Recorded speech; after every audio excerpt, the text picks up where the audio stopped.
nimene nalili kumbuyo yaphweka kwambiri moti ndizimene zothandiziraso kuti panopo tizitha kutolera misonkho yochulukirapo kusiyana ndi mmene timatolera zaka zambuyo. Ubale wanu ndi anthu ndi otani? Chifukwa kalero tinkamva anthu amathawa msonkho. Zona ndi anthu amathawa msonkho koma pakali pano timayesesa ndithu kuti ubale wawo ndi wa ife ukhale wabwino.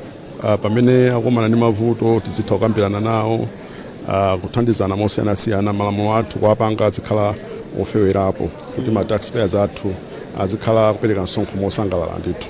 Anthu ambekezere anthu amene afika kuno ndi ati kwenikweni kuno chifukwa nkhani za misonkho zimakhuza anthu ambiri m'dziko muno. Kuno kwafika anthu osiyanasiyana, mabanki, anthu osiyanasiyana, ma-industry onse, ma-taxpayers onse, magulu osiyanasiyana, manufacturing, retail, afika tili nawo pompano ndipo ayembekezere kuti chithokozo kuchokera kwa MRA ndipo tikudikira pano kuti tikhalenso ndi president tonsefe pamodzi tiyesese ndithu kuwathokoza ma-taxpayers athu. Inuyo ngati mkulu ona mbali ya domestic taxes misonkho imene imatolera m'dziko muno yosiyanasiyana, masomphenya ndi otani patatha zaka 25 tsopano kumene tikupitaku tipitiriza ndithu kupanga automate, komanso ma-numbers ndofunikabe ndithu tionjezere kuti anthu amene tikutolera msonkho tikhale ochulukirapo chifukwa kuti anthu mukachuluka ndithu mmayesesa kuti mwapase ma-taxpayers anu chisamaliro chabwino, a good service. Ndi tiyesesa ndithu tionjezese kuti kusogoloku ma-taxpayers athu tikuwasamala mmene tingathere.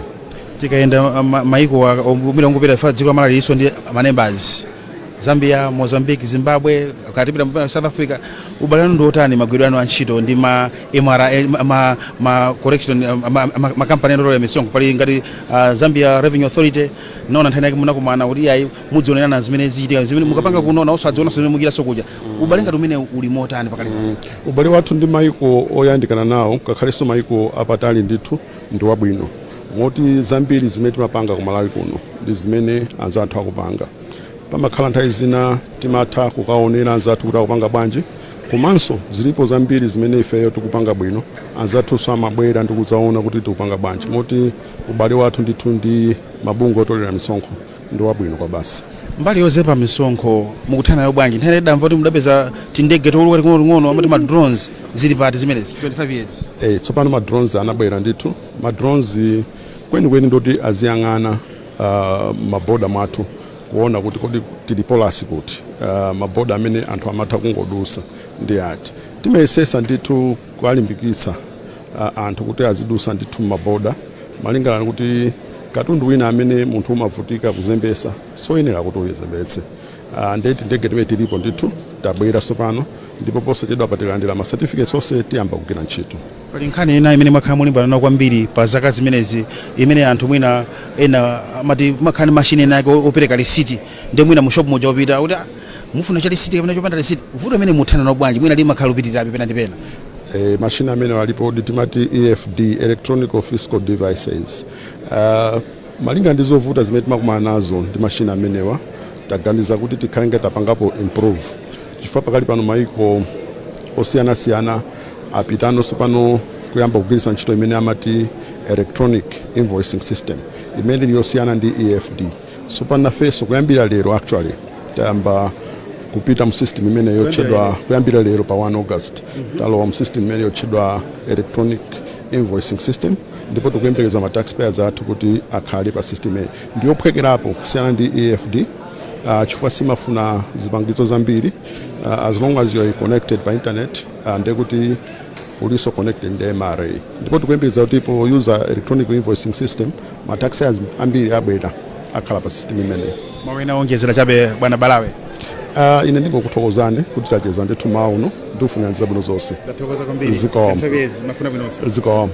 Amene ndithu ndi mmodzi mwa akuluakulu ku bungwe la MRA Grey Balawe amene amaona za misonkho ndithu yamamuna domestic taxes kuona kuti kodi anthu misonkho ikuyenda bwanji. Afotozapo nkhani zosiyanasiyana zochuluka ndithu kulongosola kuona kuti ayi akhawukira improve kwambiri ngati bungwe la MRA kuona kuti zinthu zikhale zikumayenda bwino nkhani yotola misonkho. Mwina kufuna kudziwa misonkho imagwira ntchito zosiyanasiyana m'dziko muno.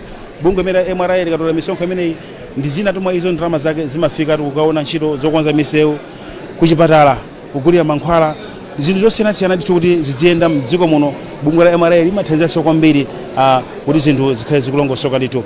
Zaka 25 akukondwerera kuti kusangalala ndithu ndi mutoona kuti msonkho wanga chitukuko chathu dziko lathu. So zati chitukuko ndithu gwero lalikulu kwambiri ndithu ndilofuna kwambiri ntchito zachuma zikhaso zikuyenda bwino kwambiri. Ndi akamba kuti akutolera ndithu ndalama zochuluka ndi zimene zikuthefa kuti anthunso kumatha kumamvana kwambiri kuti zinthu zikhale zomalongosoka mdziko muno. Ayi pano ndi mmodzi mwa akuluakulu ndithu amene Cornelius Kakwesa. Cornelius Kakwesa ndi mmodzinso ndithu mwa akuluakulu ku bungwe limene la MRA. Tikudziweni mwati bwana Kakwesa, mugwira ntchito zotani ku MRA? Ine dzina langa ndi Cornelius Kakwesa, ndine commissioner wa Customs and Excise. Customs and Excise ndi msonkho umene timayika pa katundu wochoka kunja kapena wopita kunja ndithu. Mbule mure mavuto osiyanasiyana amene mati ngongole makampani ali ngongole zambiri zoti apereke mene ku MRA. Vuto mene ndi pa zaka 25 zikupita zitsomo malizi zimenezi mwakwanisa zaka 25 mwathana bwanji vuto ngati mene? Mavutowo amakhalapo onena kuti makampani amatha kumayenda munyengo zina zowawa financially. Nde pakakhala nkhani zimenezozo tili ndi malamulo amalola ndithu kuti munthu timulole azipereka ngongole zija pang'ono. Nde timagwirizana kuti ngongoleyi muyipereka miyezi ikudzayi pa milengo yakuti. Zomachitika zimenezi timapanga ndithu ndipo zili malamulo. Tifuna kuzani pa zaka 25 zimenezi bungwe la MRA mwakagwira ntchito zasintha bwanji mbali za misonkho mdziko muno, anthu akuchita ndira bwanji kufika pano? 25 years imeneyi Customs and Excise yasintha kwambiri kuyambira pa anthu ogwira ntchito mu customs nambala yakwera kwambiri, kubwera katundu amene tikupanga clear amene timalowetsa kapena kutulutsa wakweranso, plus kuphatikiza pamenepo tasintha mmene timagwirira ntchito. Poyamba ntchito zathu timagwira manuale, zinali ndithu za manyo kulemba zinthu kenako kupanga process. Koma pano zinthu zambiri tikupanga pogwiritsa ntchito makina a kompyuta. Koma izi sikuti zinangobwera kuti tangochoka ku manyo ndikufika ku makompyuta. Ayi, yakhala ili process ndithu, ndipo yakhala tikuyamba station kenako kumapita panopa ma station wonse aku Malawi kuli system imene timati skuda konse kuphatikizapo kaya munena ku Katumbi, ku Chisenga, ku Kapolo konse tikugwiritsa ntchito makina a kompyuta a skuda system.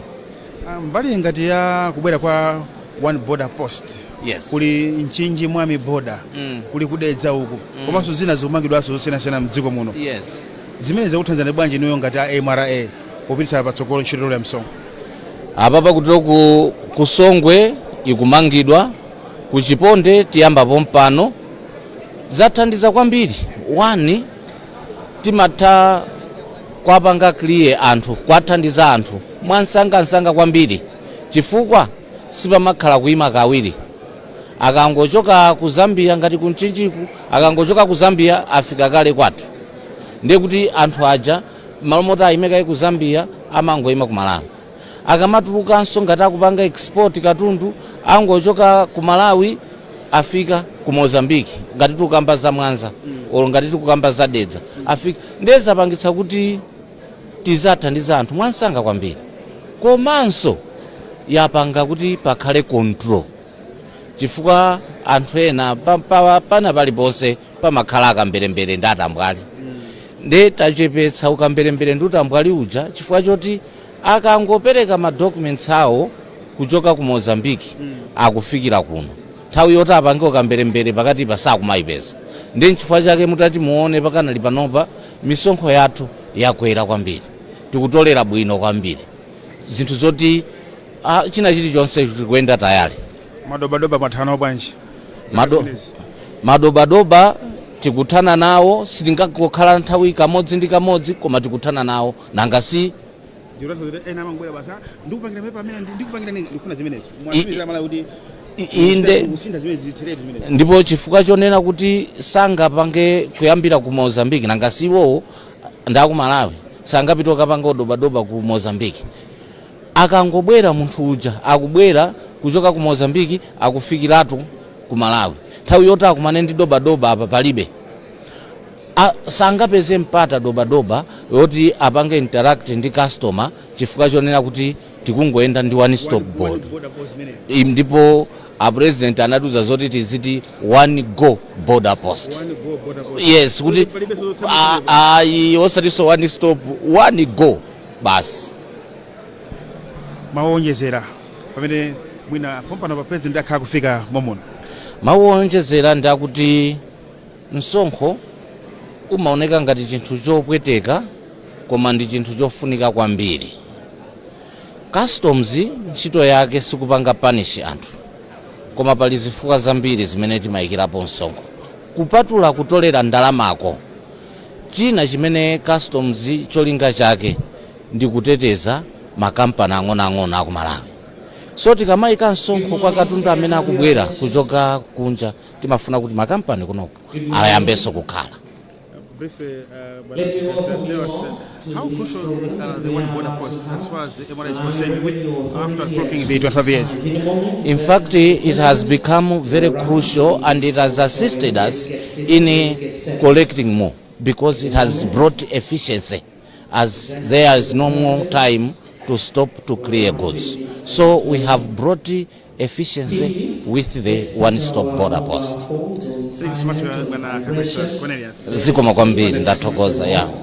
Amene ndisundi modzi mwakuluakulu kubunga la MRA amene commission amene amaona zinthu za custom and excise nditu akambaponso kwambiri nkhani yokhudza ma one border post kuti president anatsindiri aziwe kuti one go post so ndi munthu sazitsamwaso apayayi kuchoka ku Zambia kufika ku Malawi zonse mwansanga kumatheka nditu ndiye bungo limene la MRA nditu lakwanitsa nditu zaka 25 kufika lero pa 1 August nditu ndipo mtsogoleri wa dziko lino Dr. Makatha Njakwera nditu akhale nditu akufika mu auditorium imene kuno ku BSC posachedwa apa nditu kuti tikhale kutsatira zonse momwe zikhale zichitikira pano. Ndipo pano ndi mkulu amene wakonza chikonzero chimenechi amene ndi Douglas Kachomoza.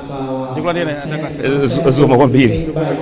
Ntchito munayamba bwanji yokonzekera moteri nanga kuti anthu ayembekeze zotani kubungo la MRA kutakonza zaka 25? Ntchito imene inali ntchito yabwino kwambiri chifukwa tinali komiti ya mphamvu kwambiri tinagwira ntchito molumikizana bwino momverana komanso kuthamanga kuti igwira chino sechi kotero kuti yayenda bwino kufikapo mpano kupita kutsogoloko anthu ayembekezere MRA imene izichita zinthu zake mwachangu komanso mopanda nkhanza ndi mwina mozofunika zonse zimene zikhala pamodzi. Nafusa kuti mbuyo anthu amene mathawa misonkho munathetsa bwanji mwina nkhani ngati zimene fonse ngati pano ubale wanu ndi wabwino kwambiri pa zaka zimenezi nditu ndi anthu chachikulu timatsogoza kuti anthu tizikambirana nawo.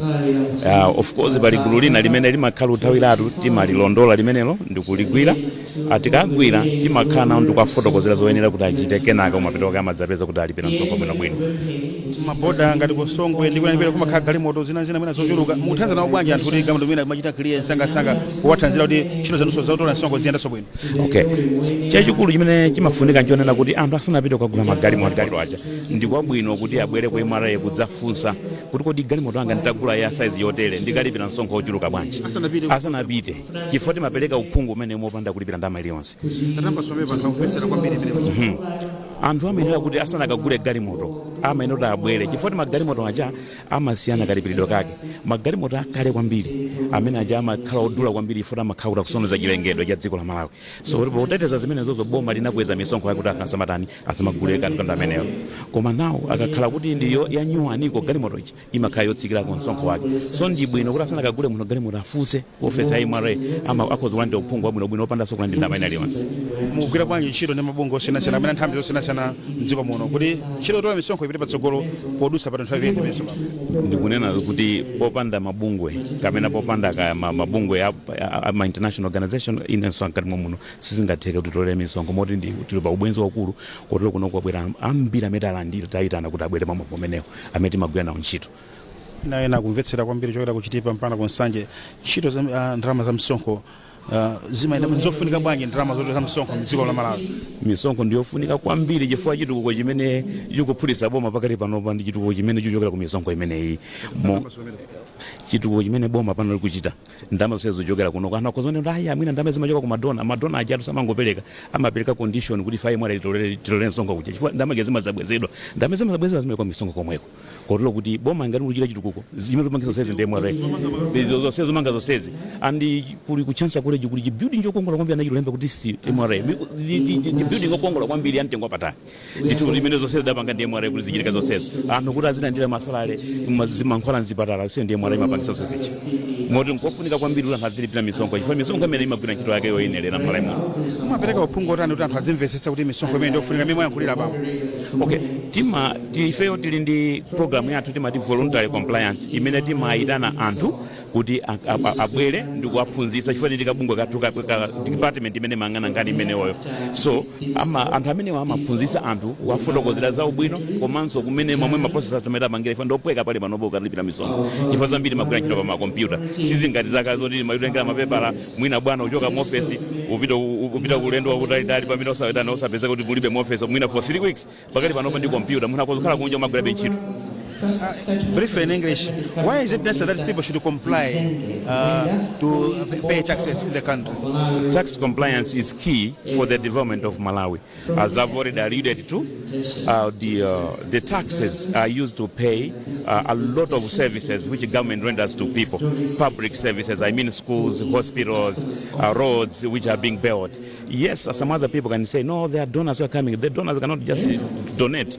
Even the grants cannot just come. There are conditions which are attached to the collection of taxes. So the collection of taxes is actually the one who is anchoring the process.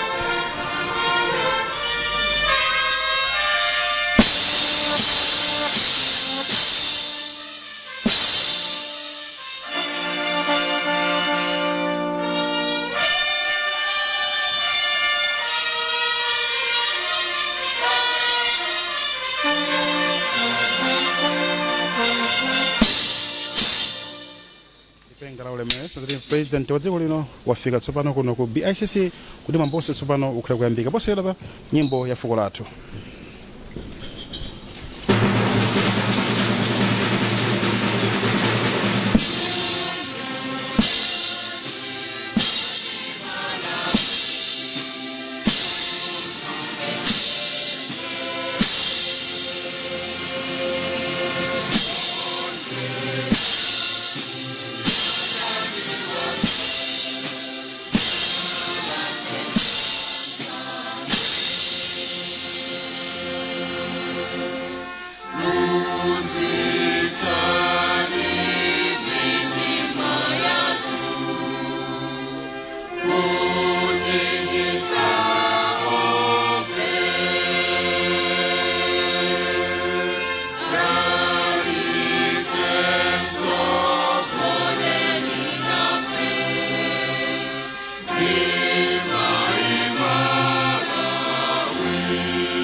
nyimbo ya Thank fuko you. lathu Let's get- sozeti mambonse tsopano kuyambika kuno ku BICC tupekeni m'manja mwa dero ceremonies chimwemwe kujaliwa.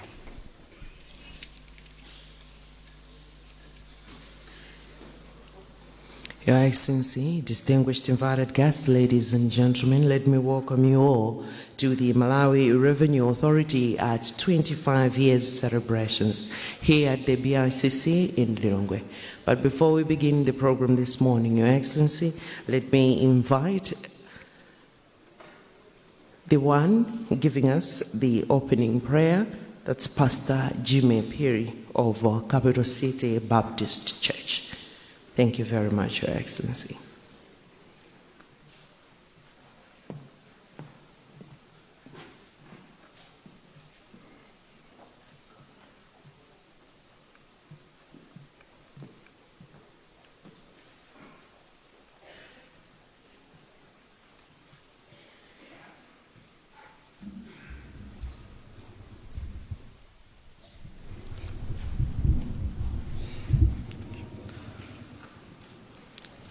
Let me invite you all to close your eyes and join me in prayer. Our Father and our God, we thank you for the gift of life this morning. We thank you, Heavenly Father, for sustaining this life to this very hour, that we can gather together to celebrate 25 years of MRA's existence. We thank you, Heavenly Father, that it is through your wisdom that you gave wisdom to man to institute tax administration. We thank you, Father, for the 25 years that MRA has existed. We thank you for what they have done to contribute to the development of this nation. Father, as MRA continues to work, we pray that you will guide this institution. Father, that they continue to work with the spirit of oneness, the spirit of unity, and the spirit of one purpose. We pray, Heavenly Father, for all stakeholders that work with MRA in an effort to develop this nation. We pray, Heavenly Father, for the citizens that will continue to comply to pay our taxes, so that we can allow this nation to grow and develop in the way that you desire.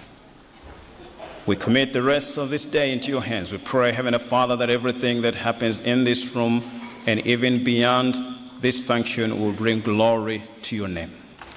In the name of your Son, Jesus Christ, I pray. Amen.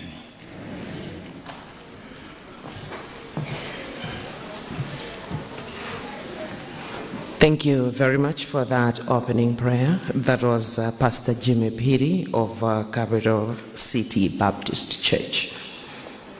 Your Excellency, Dr. Lazarus McCarthy Chakwera, President of the Republic of Malawi.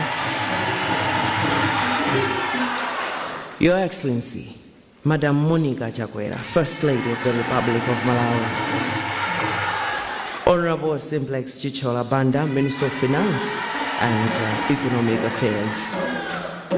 All the cabinet and deputy ministers here present. Ms. Colleen Zamba, Secretary to the President and Cabinet, and all government officials here present. Mr. Vizenge Kumwenda, Board Chairperson and Board Members of the Malawi Revenue Authority. Mr. Daniel Daka, Commissioner General, Management and Staff of Malawi Revenue Authority, here present. All the former Commissioner General of the Malawi Revenue Authority here present. Your Excellencies, heads of mission, and all international organizations here present, and all the members of the diplomatic corps. Honorable Patrick Zebulon Chilondola, Regional Chairman of the Malawi Congress Party for the Center, and all the regional committee members here present. Pastor Jimmy Piri, the officiating clergy, and all religious leaders here present. All the traditional leaders here present, distinguished invited guests, ladies and gentlemen, good morning. It is my singular honor and, of course, utmost delight to welcome you all to this momentous occasion, the Malawi Revenue Authority's Silver Jubilee celebration here at the BICC in Lilongwe. 25 years of unwavering service. We are talking of 25 years of revenue mobilization, 25 years of commitment to building a self-reliant nation. Under the theme, Msonkho wanga, chitukuko chathu, dziko lathu, honoring the past, shaping the future. Today, we are not only celebrating a legacy of excellence, but also reaffirm our shared vision for a prosperous Malawi, where tax compliance translates into tangible national progress. Moni, tikulandireni kuno ku BICC mu mzinda wa Lilongwe. Ndi tsiku lopambana kwambiri limene bungwe la Malawi Revenue Authority, limene ndi bungwe lotolera misonkho mdziko muno, lakwanitsa zaka 25 likugwira ntchito mdziko muno. Ntchito zawo mzaka 25, kudzipereka kwawo, kutolera misonkho, komanso kuthandizira potukula chitukuko cha dziko lino. Lero sitsikuwamba. Pansi pamutu onena kuti msonkho wathu, chitukuko chathu, dziko lathu, nkofunikira ndithu kuti tsiku ili lero likhalira pamwamba kwambiri, chifukwa tonse tabwera pamodzi ndi cholinga chimodzi kuti tidziwe kuti kunkhani yokhudzana ndi misonkho ngati dziko ndi yofunikira kwambiri, chifukwa ndi imene imamanga dziko. Your Excellency, distinguished invited guests, ladies and gentlemen, let's begin the program in the MRA fashion. As I invite the theme song now, let's have a look and let's be entertained by the MRA theme song. And this has been done by vibrant Miss Madalitso Hawia. A big hand, ladies and gentlemen, for the theme song.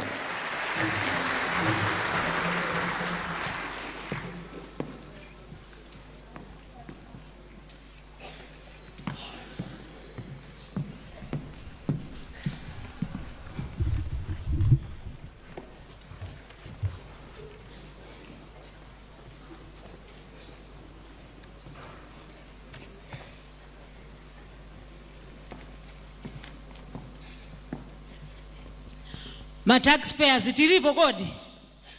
Ma taxpayers tiripo? TNT mile pamene tukuimba nyimbo imene theme song MRA 25 years.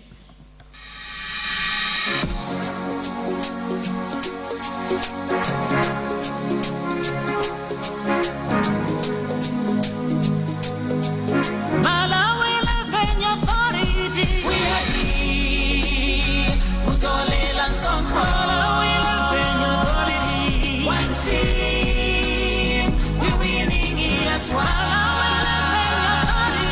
We are here, kutolela msonkho. One team, we're winning as one. Yo, Malawi Revenue Authority, we're here kutolela msonkho. Kuyambila 2000 tukupita bechi sokolo. We serving the nation, build a motherland. Check out and search it, we have grown with the pride. Revenue for hit, yeah, for schools, for rock, yeah. Believe it, we see your cities in the shaggy. So call on the low wall, we can achieve more. Tikungane ngare njuchi, tikale kisa. Msonkho wanga dziko latu chitukuko chatu. Limbikila ikantima olo libe kantu.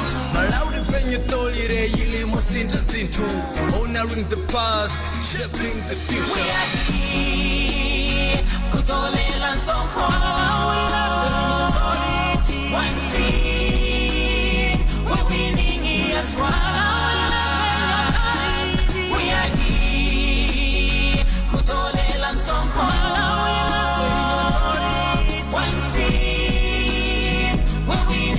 yaswa. Your hands. You can clap your hands there.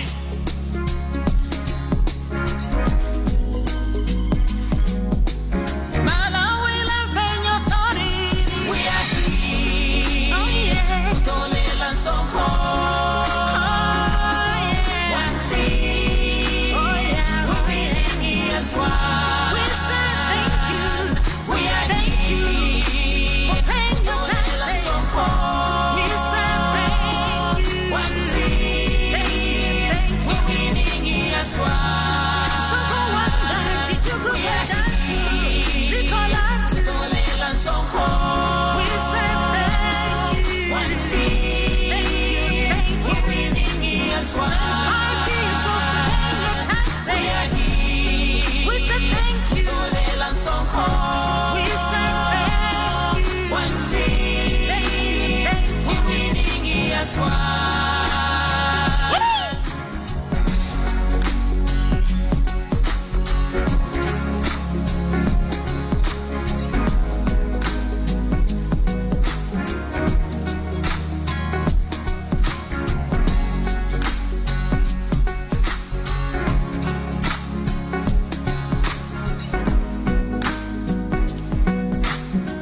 Thank you very much.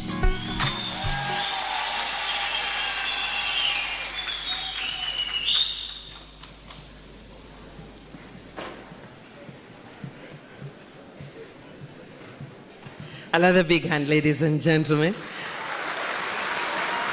What a theme song, fitting 25 years of celebration of the Malawi Revenue Authority in existence here in Malawi. Your Excellency, we are moving on with the program. After setting the tone of the celebration today, let's now see the journey, how it has been, looking at the time of 25 years from where it all began to date. Ladies and gentlemen, we are about to have the documentary of MRA at 25. A big hand, ladies and gentlemen.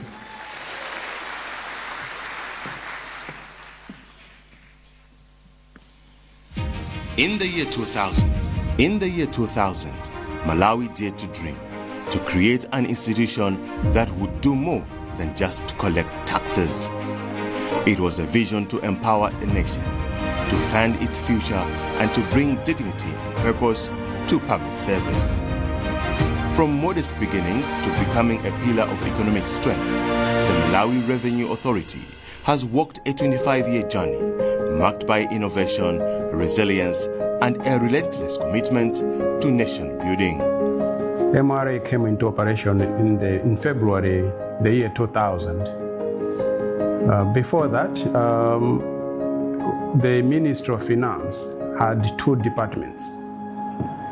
One department was with regard to customs. Milestone is technology. Most operations of MRA right now, especially of the core activities, done electronically. We have Sonko Online, we have Ascuda, and we have other modernization projects taking place. And as part of that modernization, some of our border posts are being operated where 5 years, both in terms of numbers of officers and the procedures in terms of operation. This is more than a silver jubilee. This is a celebration of Malawi's potential, and the journey is only just beginning. Together, we build Malawi.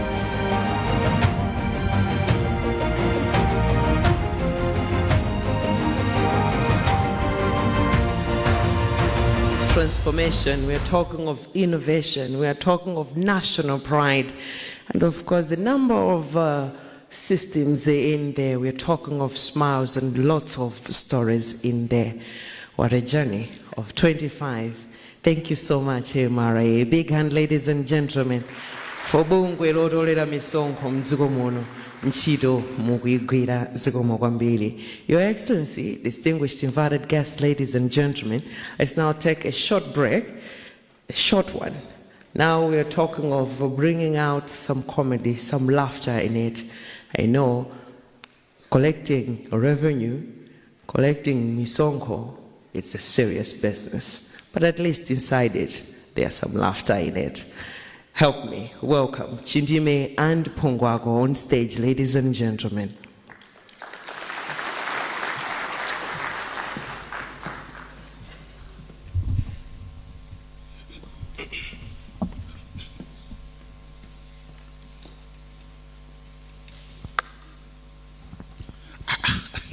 Kola ndime lero lo wina aliyense ndi munthu osangalala kwambiri koma ine mungu ati maso phwani ngati katidzoyikira ntchalichi lero ndi tsiku la chisangalalo chavuta ndi chani Pungwaku inena bajura mmalawi momuno nakulira mmalawi momuno koma zoti nizipusitsika ni munthu wina kapena obelejwa inezimani wawo azakhala bwanji mudziwa inu nali mafodya fodya amene nagulitsidwa bwino chaka chino ngeti nazitenga nato ineyo nikapukulule matope akunazale nikadyeko mtawuni ndeni nabwe mtawuni dzulo ulowa malo ena yako kudya nadya idi anamaliza alubwera mtsikana kunipatsa lisiti kenako kunuzo ti mtengo wanu mwakuti natopa jaya mwala yamatuzo kuti musadapereke ndalama yang'anani chimene chili pa lisiti inde uyang'ane kuti kodi zimene ndakula inezi ndi mtengo umene andipatsawo zikugwirizana ndaine nawo na chimene nadya zokumwa naitanitsa zomwezi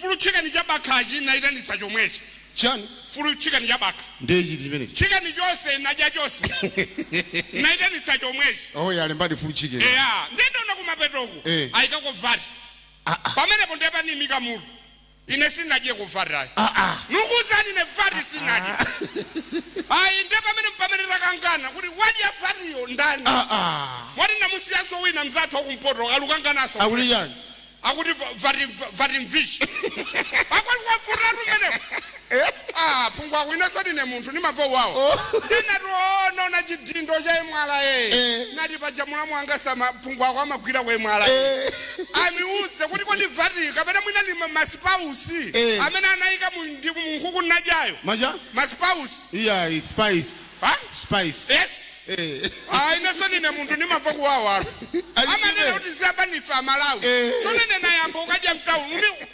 nadya nawo vati ndime anthu akusekani poyamba tikuzeni kuti mawu oti vati ndi chidule cha value added tax ndi msonkho kodi vati ni msonkho sono naima mutu mwapo bwaji nati vati ndo chakudya chake chimakhala chotani kapena chichapati masavage chakudya chimenecho kulibeso masavage kulibe mbuli isidziwa kudya inu chakudya chogaya chachitali ngati nthochi chicha chakudya chogaya chimakhala chogaya chachitali ngati nthochi savage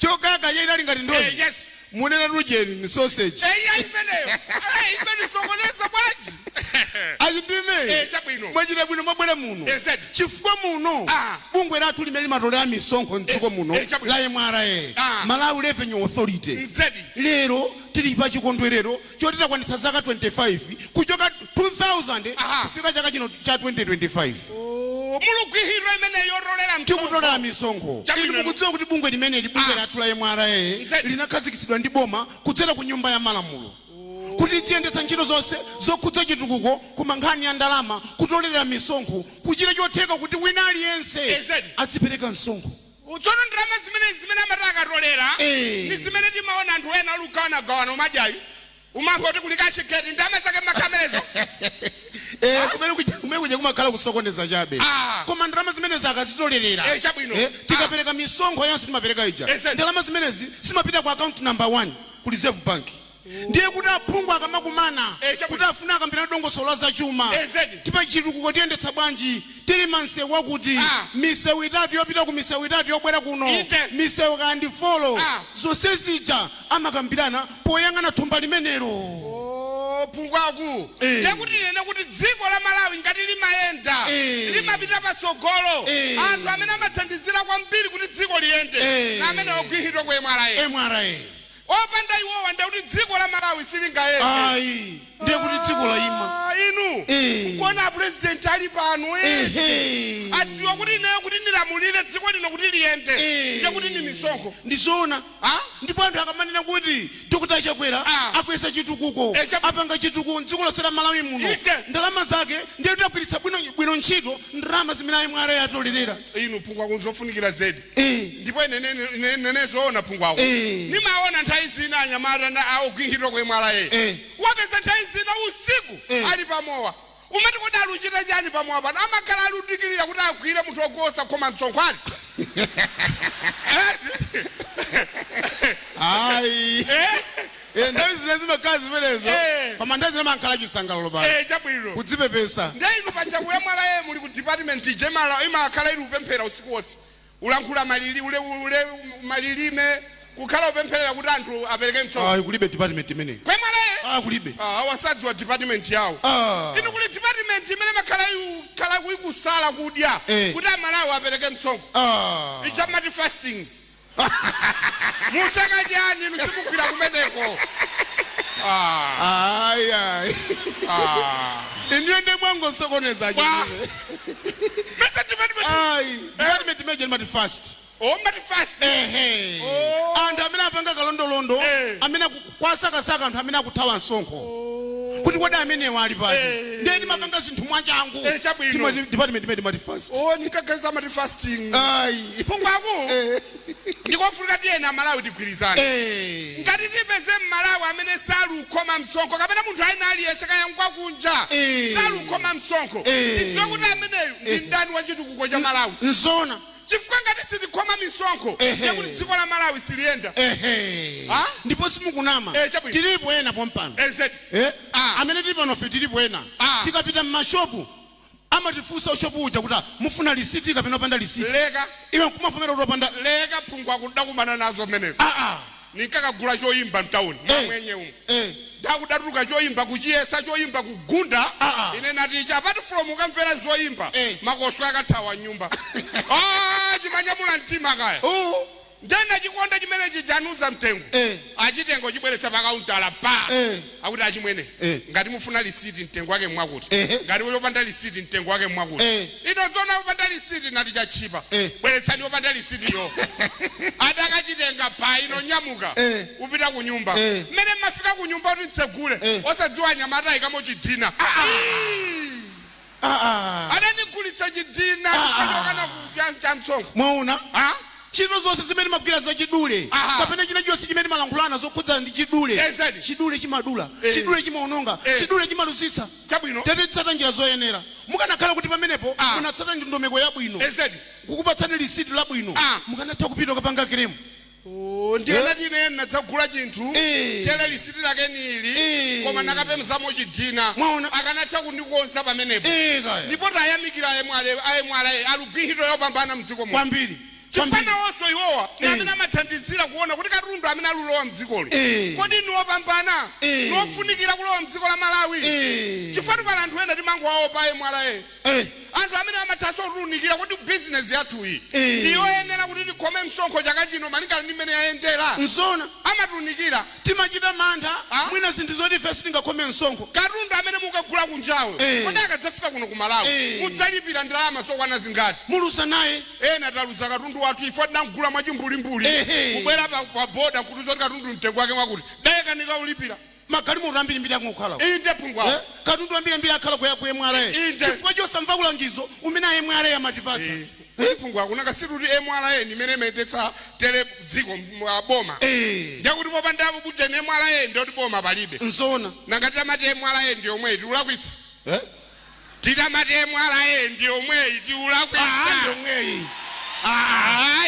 inu amwalaye msonkho atolera bwino tisindilanje emwalaye palibe kusintha ndi omweyi emwalaye basi inu ndenzofunika Malawi ndiye ndilimbikitsana opereka msonkho edi msonkho ndiyofunika pa chitukuko cha dziko lino anthu tonse tiyeni tikhome msonkho bwanji mwagwira besi ndagwira besi monaja danzi lambotulutsa madzi besi chilopo besi makoka mtima edi msonkho iyi ndiyofunika pa chitukuko cha dziko lino ife Tieni dikome Sonko business. Tieni dikome Sonko okula. Tieni dikome Sonko abachito. Tieni dikome Sonko iferose. Tieni dikome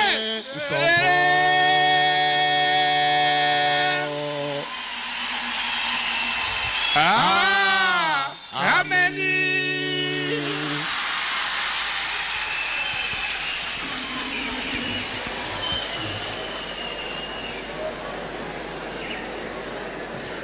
Tieni taombera nsomanja amene wazikombiri.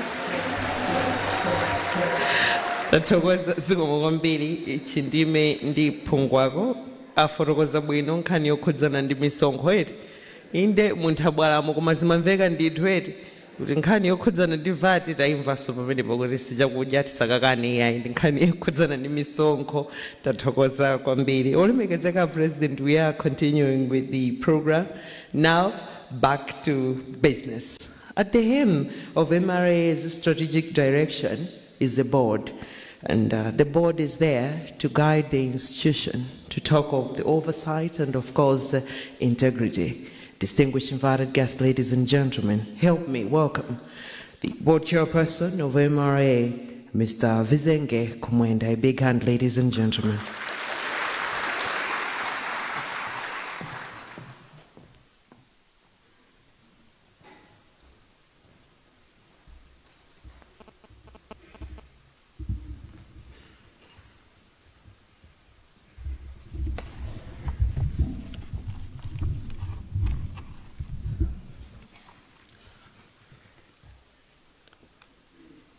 The State President of the Republic of Malawi, Your Excellency Dr. Lazarus McCarthy Chakwera, I'll ride on the protocols as observed by the Director of Ceremonies, but allow me to mention in a special way the Minister of Finance and Economic Affairs, Honorable Simplex Chichola Banda MP,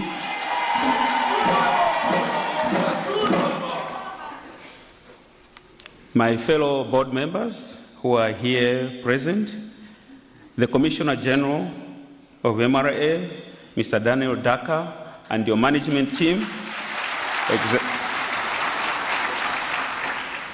Mr. Henry Ngutwa, Deputy Commissioner General, Mr. Douglas Kachomoza, Executive Director, MRA Commissioners, Directors, Heads of Divisions, and members of staff.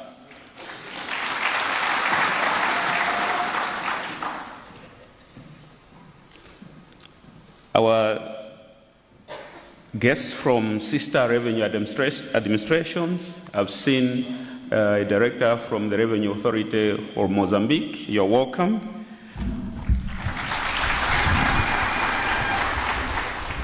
All our distinguished taxpayers and business captains here present, the members of the media, ladies and gentlemen, good morning.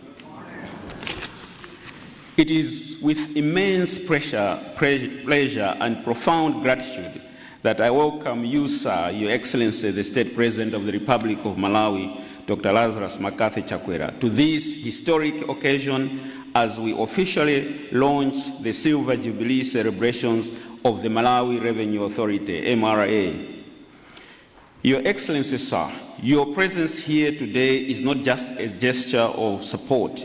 It is a powerful endorsement of the critical role that domestic revenue plays in shaping our national development. We do not take your presence here for granted. We thank you sincerely for being with us, knowing how busy you are, sir. We are gathered here to mark 25 years since MRA establishment. As many will recall, the authority was launched in February 2000, following an Act of Parliament in 1998, which merged the former Department of Income Tax Department and Department of Customs and Excise into one institution. Since then, the authority has grown remarkably, both in mandate and in capability. What started as a small team of just over 200 has now become a nationwide institution with more than 1,700 dedicated professionals serving taxpayers across over 30 stations in the country. We have not only grown in numbers, but in reach and excellence and service excellence. Initiatives such as block management system in Blantyre, Lilongwe, and Zuzu have brought tax services closer to our communities and reduced the cost of doing business. Your Excellency, sir, the revenue collected over the past 25 years has enabled government to finance vital national projects that have included schools, hospitals, roads, bridges, and social services that have touched the lives of millions of Malawians. Our collections have grown from millions to trillions of kwachas, contributing significantly to our national development. At this point, Your Excellency, sir, let me mention that as we were waiting for you, the Commissioner General shared with me that for July, MRA has exceeded its target by over 35 billion kwachas.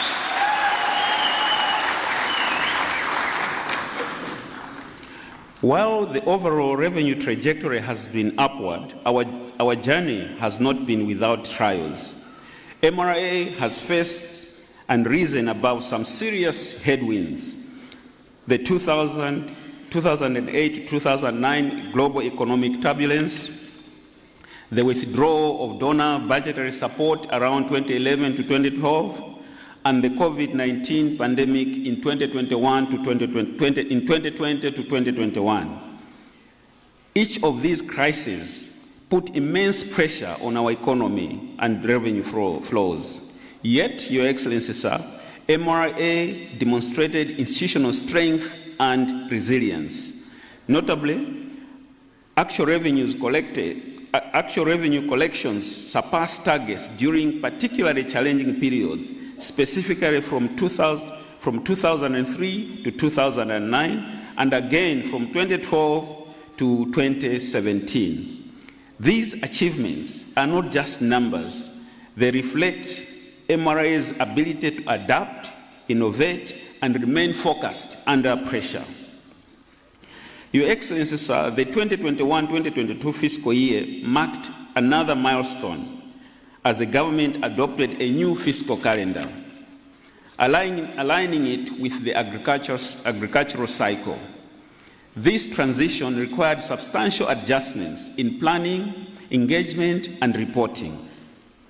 Despite the operational challenges, MRA remained focused on its core mandate. In fact, in the subsequent fiscal years, 2022, 2023, and 2023 and 2024, MRA achieved 100% of its revenue target, thanks to improved forecasting, stronger compliance measures, automation, and enhanced taxpayer services. For the 2024-2025 fiscal year, MRA collected 3.06 trillion kwacha, a target against a target of 3.26 trillion kwacha, reaching a 94% performance.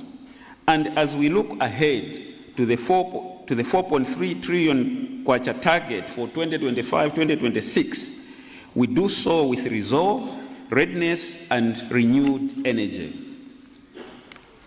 Our progress has been fueled by forward-looking reforms and technology.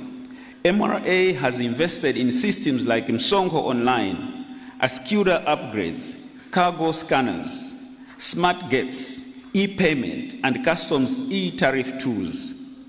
We've also enhanced trade facilitation through the Southern Africa Trade and Connectivity Project, data sharing initiatives, cargo tracking systems, and one-stop border posts. These innovations have improved compliance, curbed evasion, and streamlined service delivery made possible through strong partnerships with government, donors, and regional peers. The journey has been guided by exceptional leadership And today we pay tribute to the former Commissioner Generals whose stewardship has brought MRA to where it is today. Mr. James M. Piri, who pioneered reforms shaping our modern tax agency. For your information, Your Excellency, Mr. Piri is present here with us.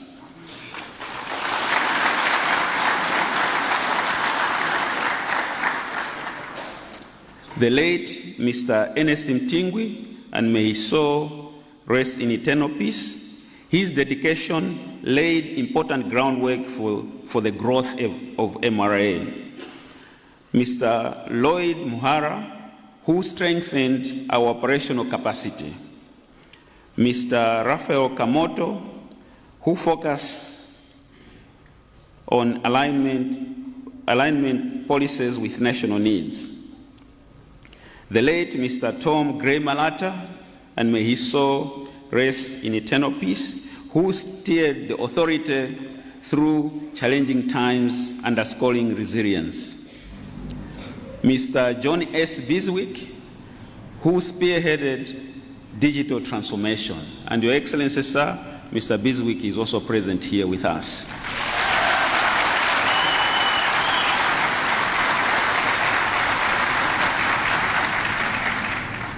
And of course, I should not forget to mention our current captain, the Commissioner General, the current Commissioner General, Mr. Daniel Daka.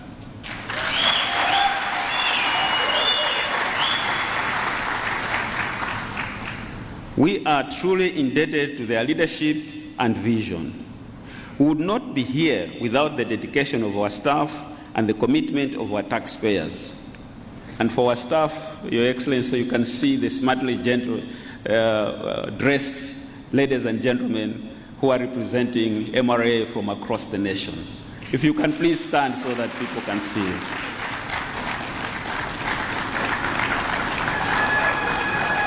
Thank you very much. You can take your seats. And indeed, we acknowledge the commitment of our taxpayers. That is why, Your Excellency, as part of our Silver Jubilee, we are proud to launch our first ever Taxpayer Appreciation Day. This day has been specially set aside to honor and celebrate all our esteemed taxpayers whose contributions to the revenue basket have helped to build and shape our nation. Some of these taxpayers have been with us since the very beginning. Others joined along the way. But each one has played a crucial role in shaping our development. This day belongs to them, and we thank them sincerely.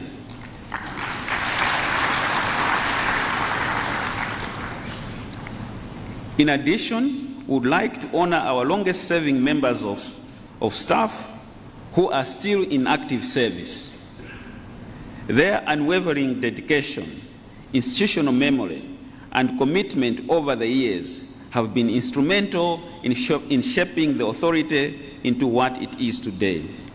As we celebrate this milestone, we recognize that it is the resilience and loyalty of such individuals that have sustained our progress and inspired our culture of excellence within our organization. Your Excellency, sir, as we reflect on our journey and look forward to the future, we renew commitment to MRA's mission to mobilize revenue for national development with fairness, integrity, service excellence, and transparency. We are deeply honored, once again, Your Excellency, sir, we are deeply honored with your presence and continued support, which reaffirms the importance of revenue collection as a national priority. And now, it is my distinct privilege to invite the Minister of Finance and Economic Affairs, Honorable Simplex Chichola Banda MP, to deliver his speech. Afterwards, the Honorable Minister will invite you, Your Excellency, to address us. Thank you for your attention, and may God bless us all.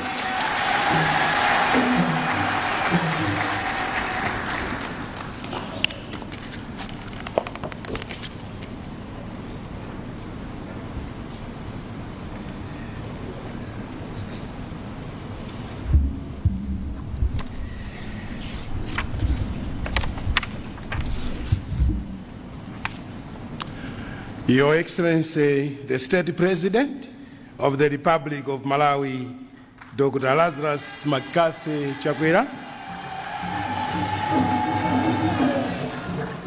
Your Excellency, the First Lady, Madame Monica Chakwera.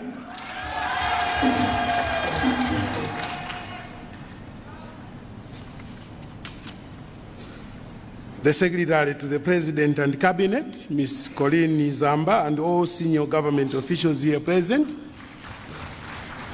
My fellow Cabinet ministers here present. Member of Parliament for Lilongwe City, Honorable Alfred Gia, and all members here present.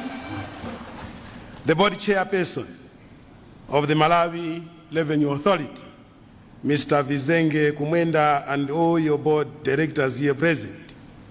The Commissioner General, Mr. Daniel Daka, but also in extension, the visiting Commissioner General from Mozambique, and all MRA officials, the regional chairperson of Malawi Congress Party and the chair lady,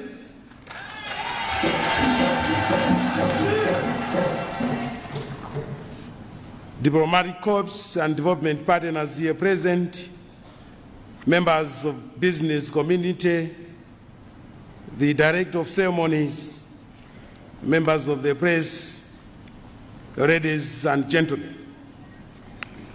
My humble duty this morning, Your Excellency, is largely to invite you to address the gathering, but allow me, Your Excellency, that before I do that, I make some few remarks.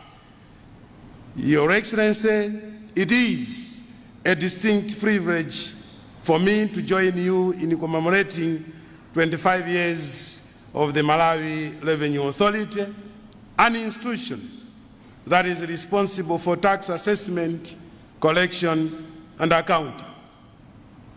Your Excellency, the Malawi Revenue Authority we are celebrating today was created to improve upon the functions, as alluded to by speakers before me,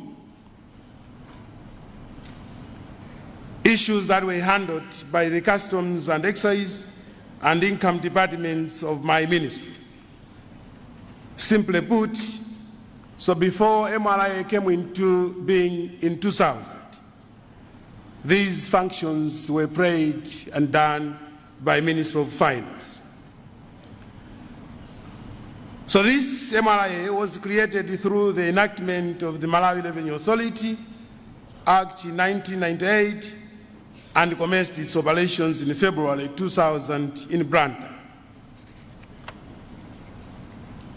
Your Excellency, prior to its establishment, Malawi's tax system inherited from the British at independence in 1964 relied heavily on direct taxes, and particularly from individuals and large companies.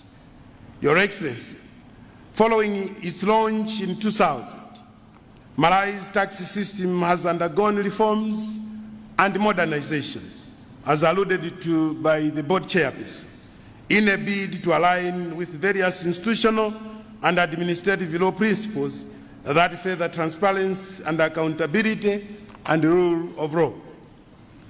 Your Excellency, efficient tax revenue administration plays a very critical role in shaping the destiny of our country. Without efficient revenue administration, our dignity and sovereignty in mobilizing domestic revenues for national development will be compromised. Your Excellency, the theme of today's Silver Jubilee anniversary, honoring the past, shaping the future, msonko watu, chitukuko chatu, dziko latu, is both timely and forward-looking, as we do more than just celebrating the anniversary, but also reflect on a legacy of progress and reaffirm our shared commitment to building a stronger, more self-reliant Malawi. Your Excellency, it is worth recalling, therefore, that over the past quarter century, the Malawi Revenue Authority has played a pivotal role in mobilizing domestic resources to funding development. This was possible, Your Excellency, because of the sacrifice of patriotic taxpayers who have helped to build Malawi from strength to strength. The domestic revenues obtained through taxes have contributed to this progress. The roads we travel, the schools our children attend, the hospitals that serve our people, all these have in one way or another been made possible by the taxes collected through Malawi's or MRA's tireless efforts, including some of the beautiful roads in Lilongwe, Your Excellency, and more especially under your leadership that focuses on development. We are able now to realize tangible developments. Mena jindime amanena kuti MRA ndiyo mwei zimandikumbutsanso kuti zinthu zikamayenda bwino choncho bomaso limakhala lomweli.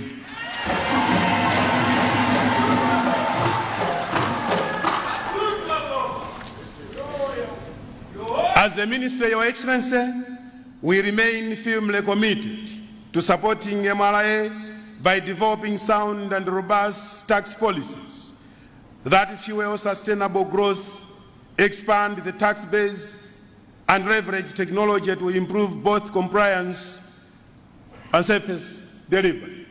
And in extension, Your Excellency, my ministry has developed the domestic resource mobilization strategy to support the work that MRA is doing. Your Excellency, these efforts are not isolated. They are part of a larger vision of Malawi 2063 and our national agenda to build a resilient, inclusive and self-sustaining economy. According to recent government annual economic reports, taxes account for over 80% of Malawi's total domestic revenue. That is a very powerful indicator, Your Excellency, of our growing commitment to funding our own future. And as everybody knows, over 60% of the financing of a national budget is from our own resources, and MRA plays a very important role. We know that effective revenue collection is not just about hitting targets, but we are happy that since 2000, MRA has always been progressive in terms of tax revenue management and many other issues. As alluded to by the board chairperson, just yesterday, we have hit more than the target. And I think MRA deserves a big hand. We can clap hands for them. Your Excellency, the MRA's impressive growth trajectory is a result of strategic reforms, modern tax policy frameworks, and enhanced enforcement mechanisms, but also because of the unwavering efforts of its staff and the compliance of patriotic taxpayers. Your Excellency, to ensure that our vision remains on course, Malawians need to take leading roles in developing all sectors of our economy through collective efforts, recognizing the critical roles of regional integration, globalization, and foreign cooperating partners play in the grand development trajectory. Our responsibility, therefore, as Minister of Finance and Economic Affairs is very clear: to ensure that every Malawian plays a part in nation building, to ensure that no one is left behind. I would like to reaffirm, therefore, that my ministry will ensure that consultation processes are conducted transparently and inclusively before enacting any new tax policies. We want a system that works for the people, with the people. As we chart the course for the next 25 years, we reaffirm our full support to the Malawi Revenue Authority to continue to be an advocate of modernization and reforms.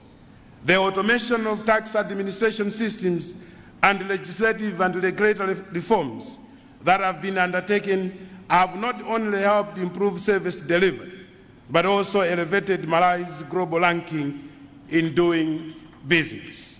Ladies and gentlemen, as we celebrate this momentum Silver Jubilee today, I extend heartfelt appreciation to all who have walked this path with the MRI, its dedicated staff, loyal taxpayers, committed partners and stakeholders, and the Malawian public at large. Your contributions have been central to building a revenue system that serves the nation with integrity and purpose. We take pride in how far we have come, and we look ahead with confidence, knowing that government automatically belongs to those who sustain it, and that is you taxpayers and the rest of citizenry. Government is merely a trustee of your vision, a guardian of your power, and a stewardship of your resources.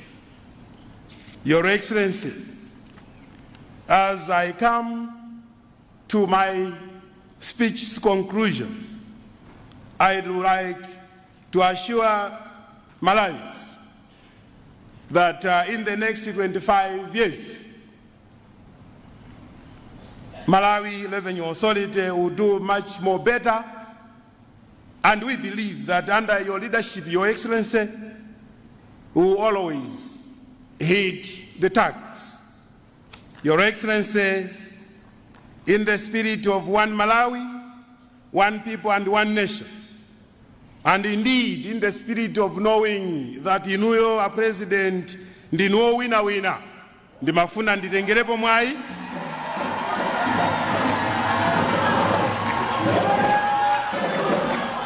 Your Excellency, ndimafuna nditengerepo mwai kuti pamene ndikukuita nani kuti mulankhule kuchinamtindi cha anthu amene asonkhana pano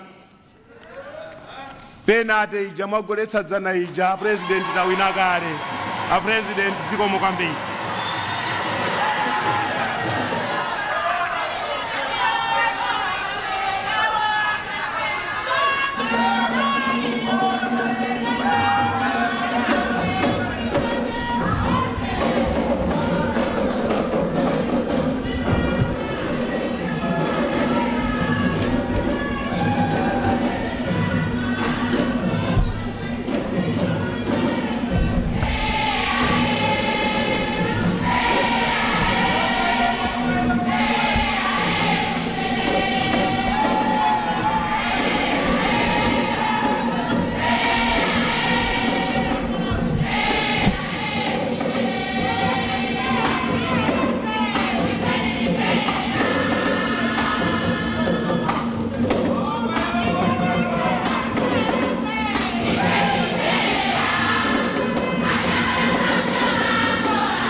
Your Excellency, Madam Malawi, First Lady of the Republic of Malawi,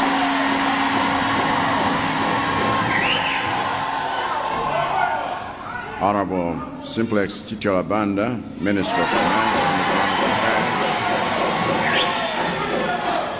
Affairs, all the Cabinet and Deputy Ministers here present, Ms. Colleen Zamba, Secretary of the President and Cabinet, and all the government officials here present. Mr. Vizenge Kumwenda, Board Chairperson and Board members of the Malawi Revenue Authority. Mr. Daniel Daka, Commissioner General, Management and Staff of the Malawi Revenue Authority here present.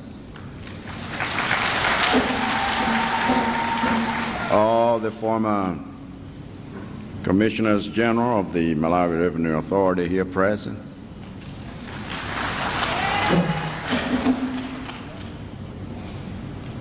and most welcome our Commissioner General from Mozambique. Bon dia. Your Excellencies, heads of mission and international organizations, and all of the members of the diplomatic corps here present. Honorable Patrick Zebulon Chilondola, Regional Chairman of the Malawi Congress Party for the Senate, and all the regional committee members here present.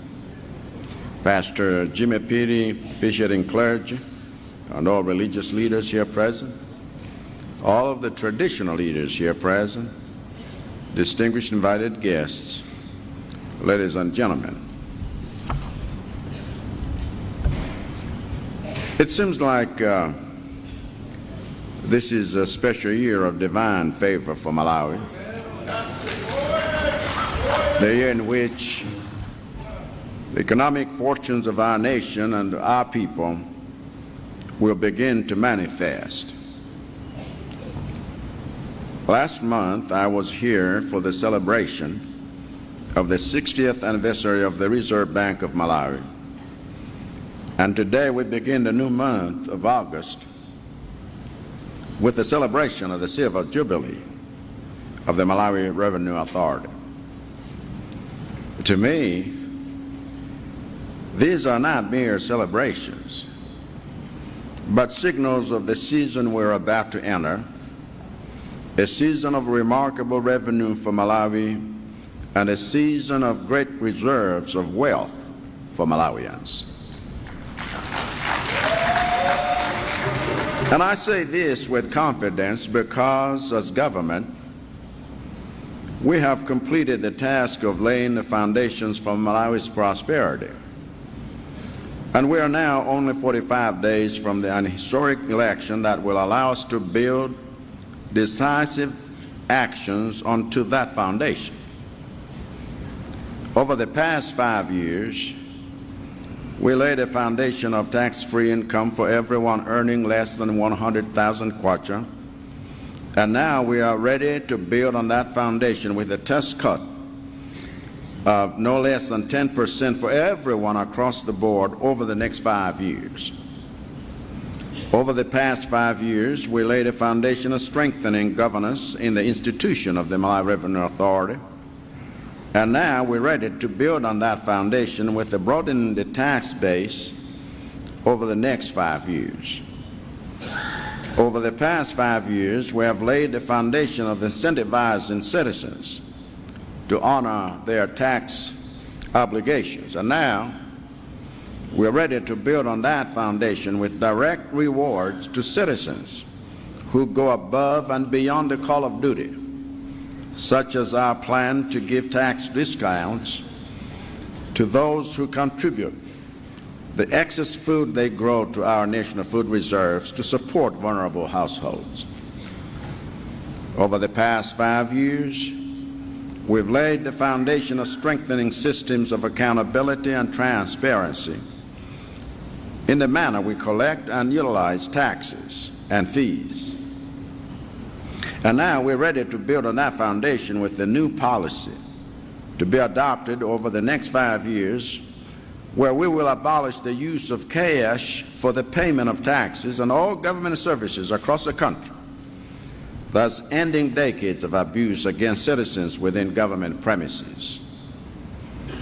Over the past 5 years, we have laid a foundation of civic education about the importance of paying taxes, and now we're ready to build on that foundation by adopting certain policies that will reward those who do so and disincentivize those who do not, such as our plan to place tax-compliant agents at retail stores and service centers to check that every customer is being given a tax receipt to end years of cheating Malawians with false and arbitrary pricing, as well as our plan to ensure that every tax-paying citizen is being furnished with an annual tax certificate which they can use to get discounts on some public services like water, electricity, and toll fees.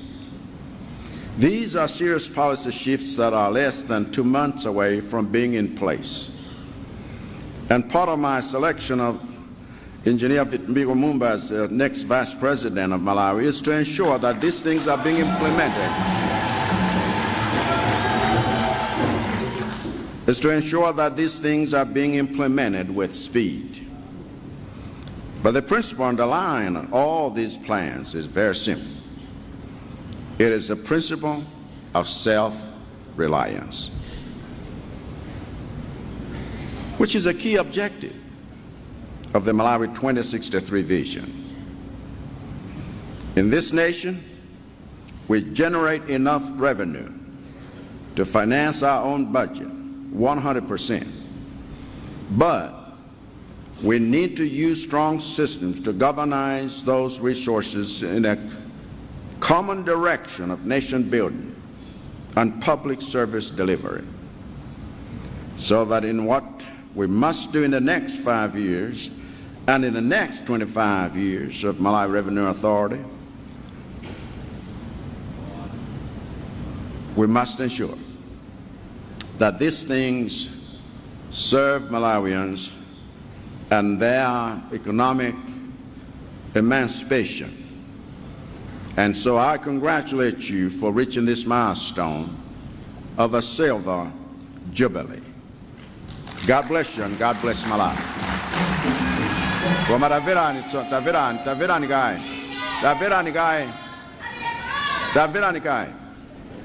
Thank you. Chifukwa ine ndi madabwa ndi mmene chindime ndi mzake amagwirira zinthu. Anthu amene akhoza kuposa anthu ambiri ophunzira oti ngakhale nkhani ya comprehension mwina sangaimvetse, koma anyamata amenewa anakatakwe. Chifukwa mmene amafotokozera nkhani kuti ngakhale wakumudzi amve bwinobwino nkutsatira, inenso nagoma nawo. Nkhani yokhoma msonkho ndi nkhani imene ili yothandiza kuti dziko lathu lipite patsogolo. Odana ndi kukhoma msonkho ndi ofuna kuti dziko lino lizibwererabe mbuyo, likhale losadzidalira, likhale dziko lomangopemphapempha. Kwa mudziwa ine kuti ngakhale anthu ongokhalira upemphapempha salemekezeka ndi wina aliyense. N'chifukwa chake tikamati tiye tigwire ntchito molimbika, tiye titsatire njira zamakono zakuti chuma chimene tapeza chizisamalidwa bwino, chizilondoledwa bwino, komanso chizigwira ntchito motumikira Malawi. Sikulakwa kutero ayi, sinkhazanso zimenezo ayi, koma kufuna kuti aliyense atumikiridwe moyenera. Ndipo nyengo imene tulowayi nyengo yakuti chuma chimene chili pansi pa nthaka, chuma chimene chili pamwamba pa nthakachi, chuma chimene chilipo ngakhale mlengalengamu chotithandizira kuti dziko lino litukuke mwamsanga. Zinthu zimenezi zifunika dongosolo ngati limene atifotokozerali kuti chisamaliro chimenecho chipangitse kuti Malawi likhale dziko lodzidalira. Chifukwa wena akutionera ni mwemu.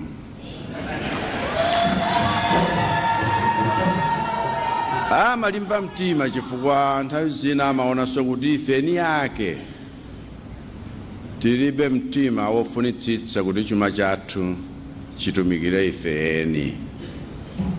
Ndipo ndikudandaulirani chifukwa utatu 25 years ni system yatsopano, komanso system imene akuikonza tsiku ntsiku kuti igwire bwino ntchito sipafupi ayi. Ndiye wonse uyambira Matthew Speed mpaka na amene alipo lero adaka. Zikomo kuti mwadzipereka kugwira ntchito yoterera. Kuthokozaku nchifukwa choti popanda utsogoleri woyenerera ndiye kuti ndalama zimene tingatolere zikhoza kungosakazikanso m'malo mogwira ntchito yake. Ndipo ndikufunani zabwino zonse pa chikondwerero chimenechi. Ambuye akudalitseni. Mulungunso adalitse dziko lathu.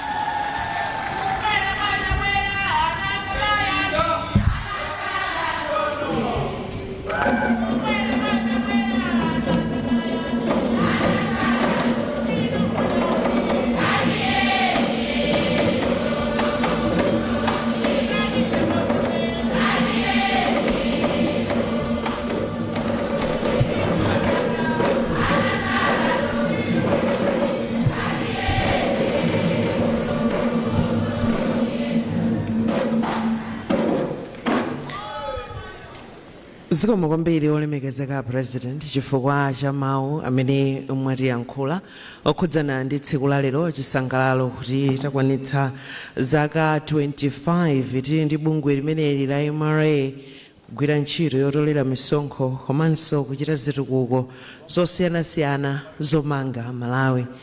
Your Excellency, while we are still celebrating this day, celebrating 25 years of MRA in the country, it's now time to celebrate the people who have truly made this national development possible. That's our taxpayers.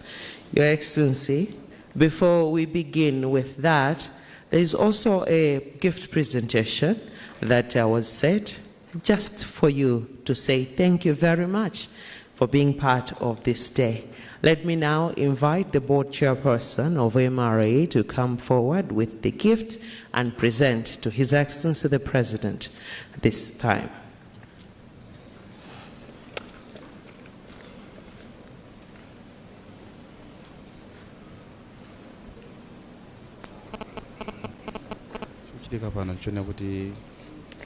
pakhale mwambo woyamika zina zimene anthu komanso makampani ena akhala kuchita mdziko muno makati kugwira ntchito ndi MRA mwina kwa zaka zambiri ena komanso makampani ena amene akhala akupereka ndithu ndalama kapena misonkho mwa ndondomeko mosaphonya ayi chifani nakamba kumambiri kuti pali ena kalero amathawa msonkho kupata asonkho akubwera kuthawa chiliwiro kamabisa ena ku mtsinje koma panopa ndithu zonse kuti pali ubale wabwino kwambiri pakati pa bungwe la MRA komanso ndi anthu osiyanasiyana komanso makampani mdziko muno. Ndi apa ndi mwambo umene uchitika kuti ufuna kuperekapo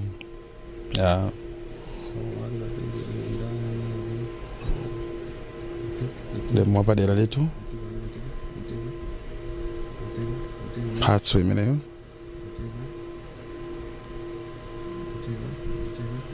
ita kwa president.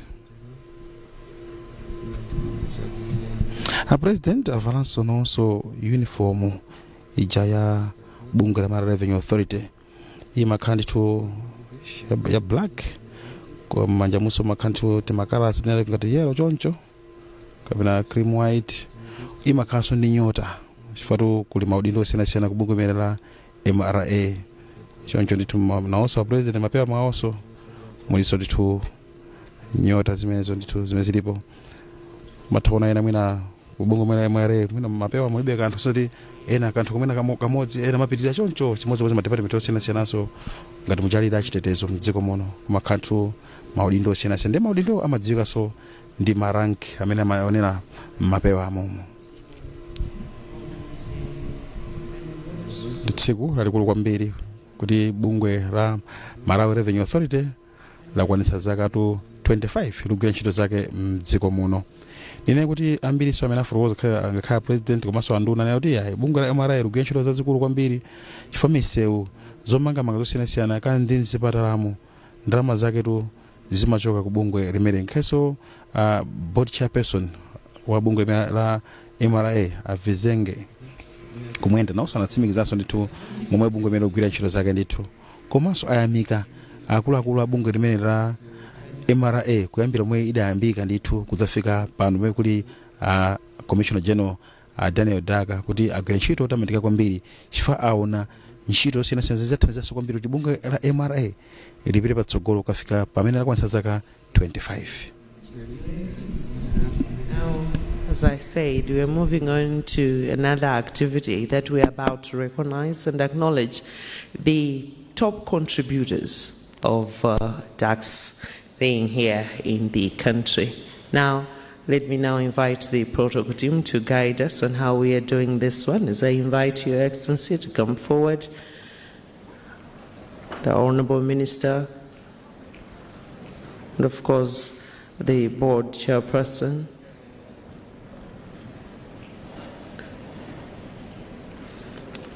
So I'll be inviting those best top taxpayers, and you'll be coming forward to receive your award. Your Excellency, Your Excellency, let me begin by inviting Airtel Malawi Limited. A big hand, ladies and gentlemen. Mutitsatira pa MBC TV komanso tu pa MBC Radio 1 pano chichitira chone kuti timanena kuti akhale akupereka mphoto kapena kuyamika zazikulu zimene makampani osiyanasiyana akuchita amene akhala akupereka bwino misonkho. Ndi pano atchulapo bungwe makamaka kampani ya Airtel Malawi Limited kuti Airtel ameka PLC kumapeto konso kuti ndi imodzi mwa kampani zomwe zakhala zochita bwino kwambiri pa nkhani imeneyi yopereka misonkho mdziko muno. Anagwira chanza da president komanso a board chair bungwe limene la MRA chimodzimodzinso anduna Sachuma Simplest Chichola Banda akupereka ndiso president chikho. A big hand, ladies and gentlemen, for the Minister of Education. Kupereka chikho ndithu.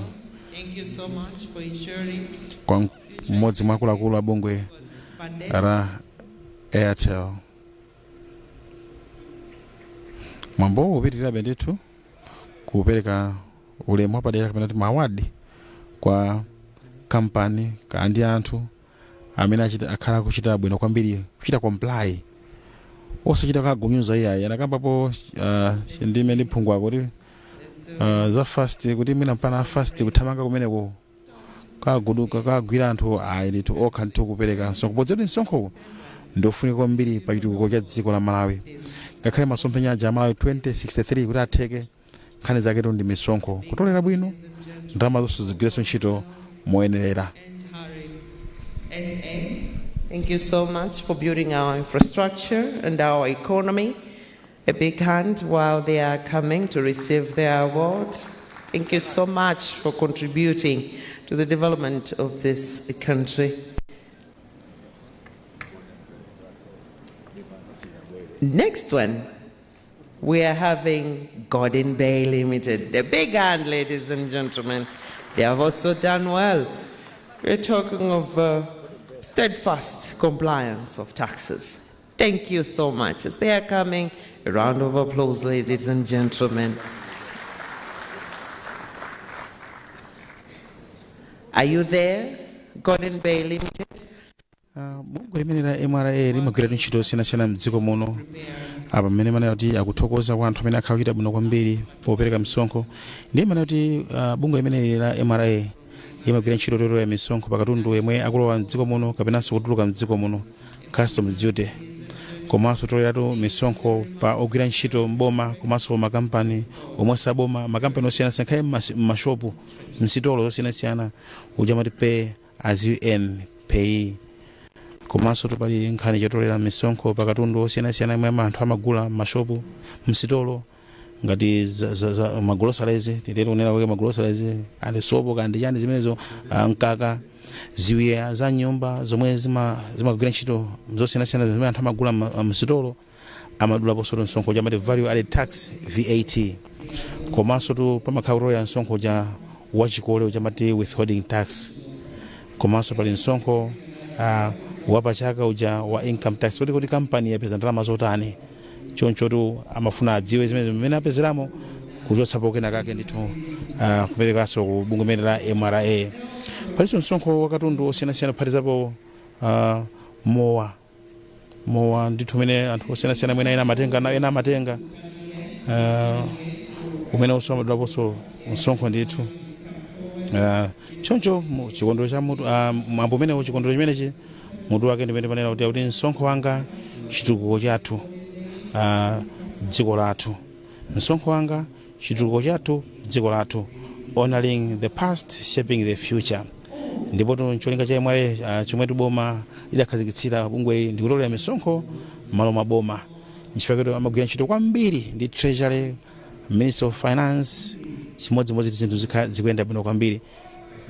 Ndi makamba kuti ngakhale mabungwe osiyanasiyana amakhala ndi chikhulupiriro chamati donor confidence momwenso chuma chikuyendera. Nchifukwa makampani osiyanasiyana amakhalanso ntchito yobwera kuno ku Malawi kudzayambisanso ntchito zawo.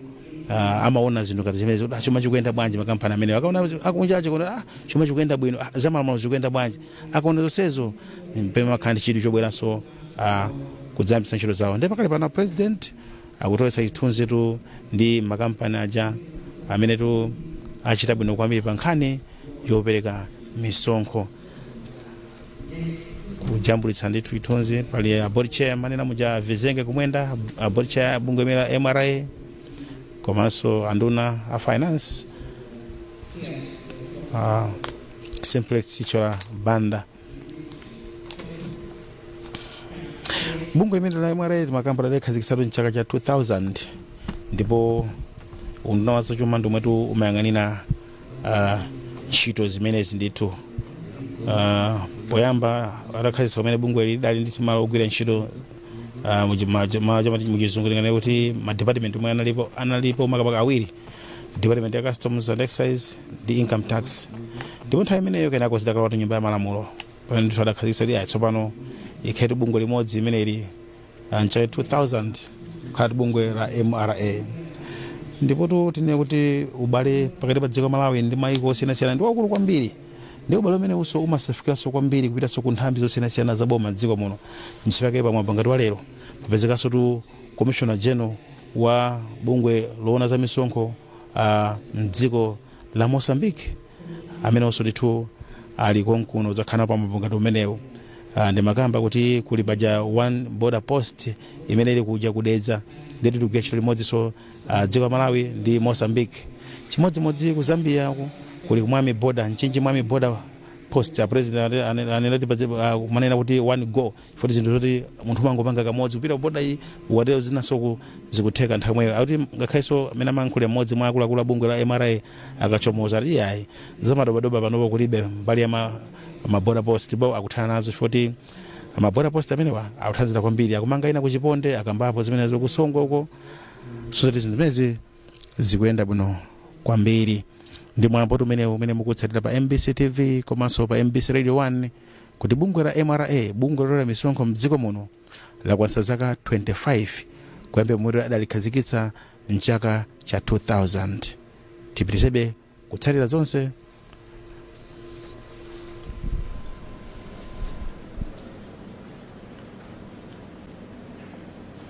Those are number 2s and these ones are number 1s. Right from the districts. Awa akhala number 1 kuchokera kumaboma ndeni makonzekeretsa amene akhala number 2 kuchokera kumaboma kuti mubwereretu apa muyimeretu pafupi.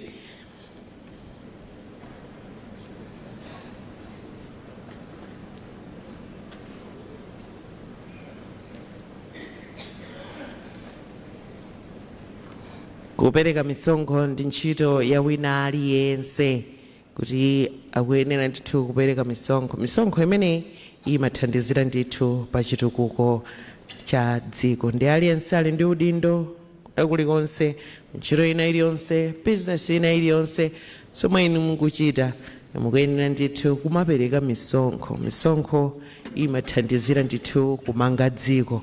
Mukatuluka ndithu kunjako muona ndithu zitukuko zosiyanasiyana kwamba nkhani ya ntchito zomangamanga tukamba nkhani za maphunziro kaya ndi nkhani za umoyo zonsezo ndithu zikufunikira ndalama yomwe imachokera ku misonkho. Ndi misonkho osamayithawa yayi koma kumalipira misonkho.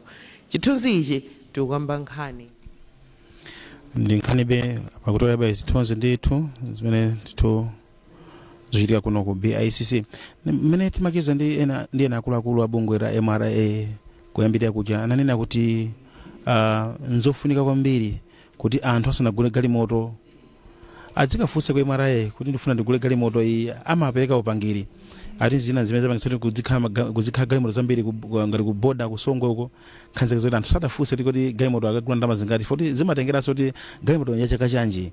Pali zina zimaononga chilengedwe ndi zimenezo zimadula kwambiri, ndi pali zina zatsopano zimenezo iyayi mitengo yakenso msonkho wake umatsikirapo. Ndi apa amajambulitsa ndithu ndi akuluakulu osiyanasiyana amene tu kampani zawo zachita bwino. Ndaonaponso mmodzi mwa akuluakulu a kubungwe la MBC atakonda Jumbe ameneyo ndithu anali kumeneko ndithu zimenenso MBC ndi mmodzi mwa kampani zimene zikuchita bwino kwambiri pa nkhani yopereka misonkho. Pajamati Fumbi ndiwe mwini ndiye ndaonapo ndithu mmodzi mwa akuluakulu ku MBC kumeneko anakatolesana wa chithunzi ndi president komanso ndi akuluakulu a bungwe la MRA. Bungwe la MRA likulu lake ndithu lili seuja upita kusanjika uko amati Msonkho House. Zina makampani tu makamaka zimene zachita bwino kwambiri pa nkhani ya kuchita comply kapena kupereka misonkho. Zina mwa izo pali Airtel Malawi, company ya National Oil Company of Malawi NOCMA, unduna za maphunziro Ministry of Education, Golden Bay Limited ndiye na mbiri ndithu pamodzi yakonso ndi makampani 6 mujani makampani so MBC inaoneka so penepo ndithu limodzi mwa makampani amene makampani 6 amene achita bwino kwambiri pa nkhani yopereka misonkho.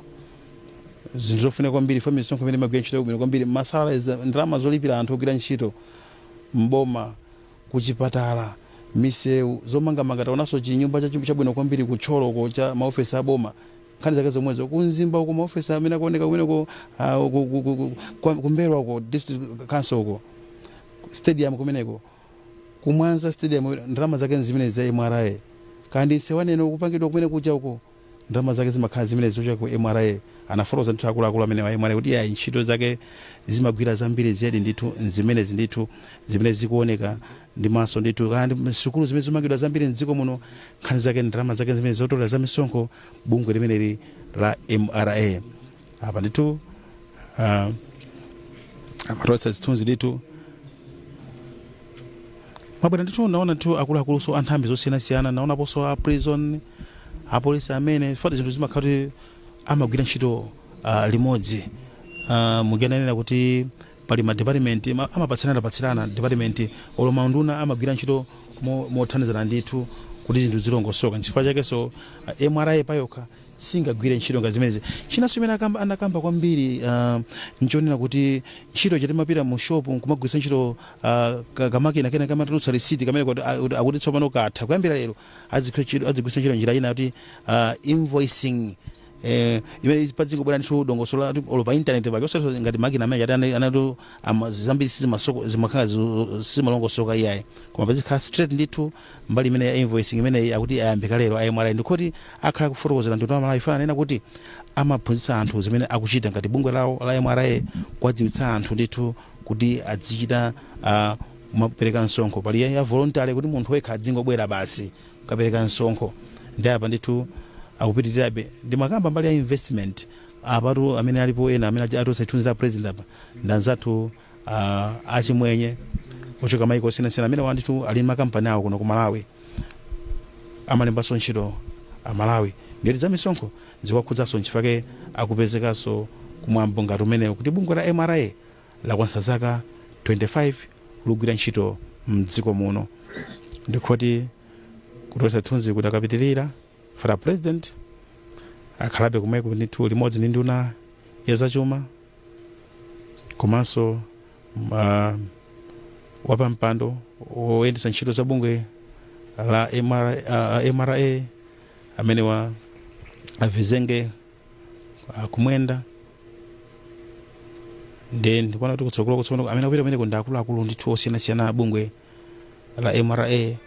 Ndikuonera ndithu mapewa muja manenanso uniform ena avala imene ndithu ndi bungwe limene la MRA nawonso katoletsanso zithunzi ndithu adzakumbukira ndithu kuti ayi tidali mwambo umene makumbukira zaka 25.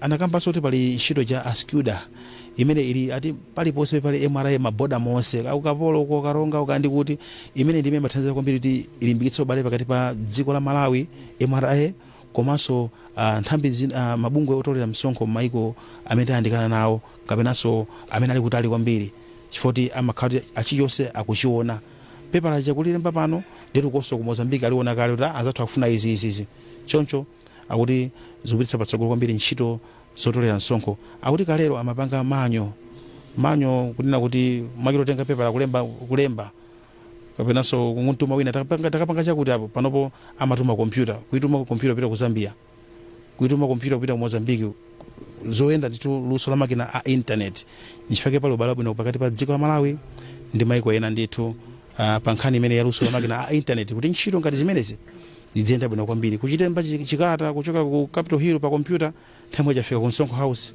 ku Blantyre nthawi jafika ku makampani osiyanasiyana ngati amene achita bwino kwambiri aja pa nkhani yopereka msonkho ngati Airtel ku MBC chafika kale kuti MBC mwatumiza mwezi uno mwatumiza kuti Airtel mwatumiza osaitanso kwakumbutsanso okha kumapereka ndi chamani akuti kufunika kuti kumachita comply kuti konda dziko zinthu zake zimene chifukwa madziwa kuti ena akali kuchipatala afuna thandizo la mankhwala kuti kuna kuti kwavuta nsewu kapena mulatho kufunika kuti kukakonzedwe nchifukwa kuti amati anthu adzipereka msonkho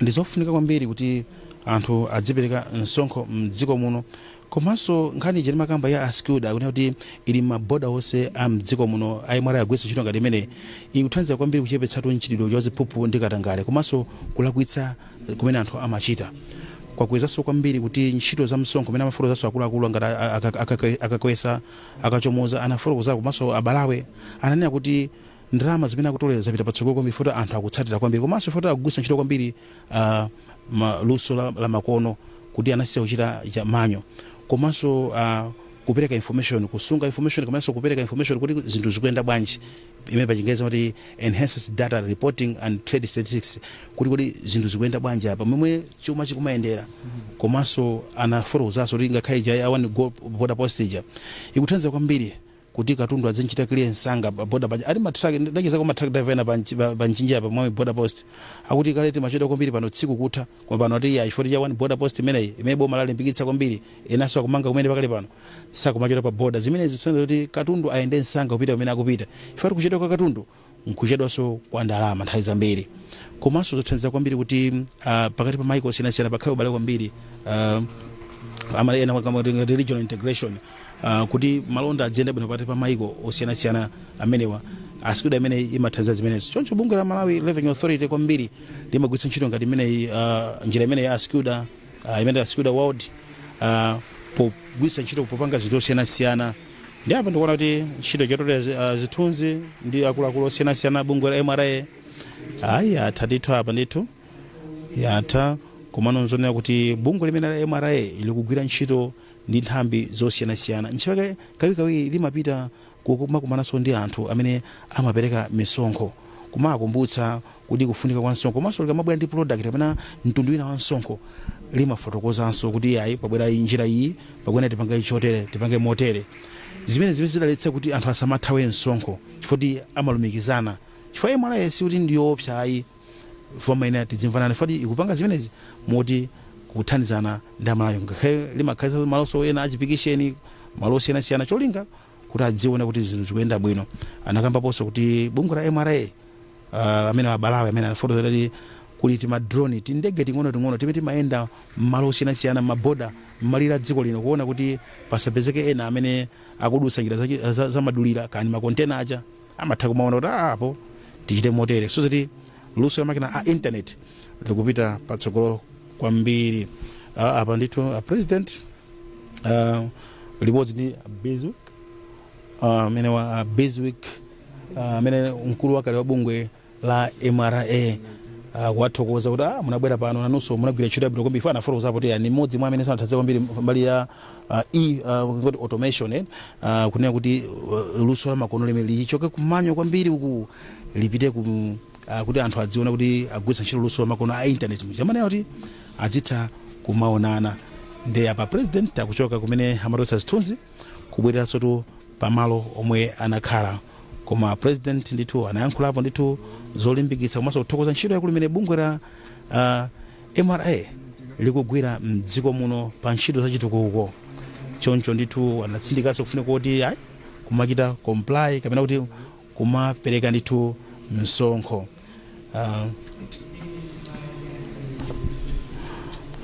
Apa mmene atusezithunza apa kenako timva ndithu nyimbo ya fuko lathu imene tupita no kumapeto kwa programu yonseyi ndithu mwambo wakulu kwambiri kuti bungwe la MRA lakwanitsa zaka 25 logwira ntchito mdziko muno.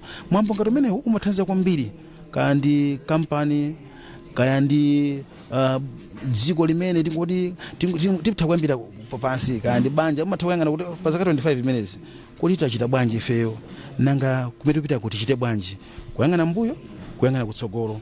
Choncho apa bungwe la MRA likhale kuchita zimenezi mujanenera moja kuti ayi afuna babe njira zambiri zosiyanasiyana zoonetsa kuti apitirize kutola ndalama zambiri.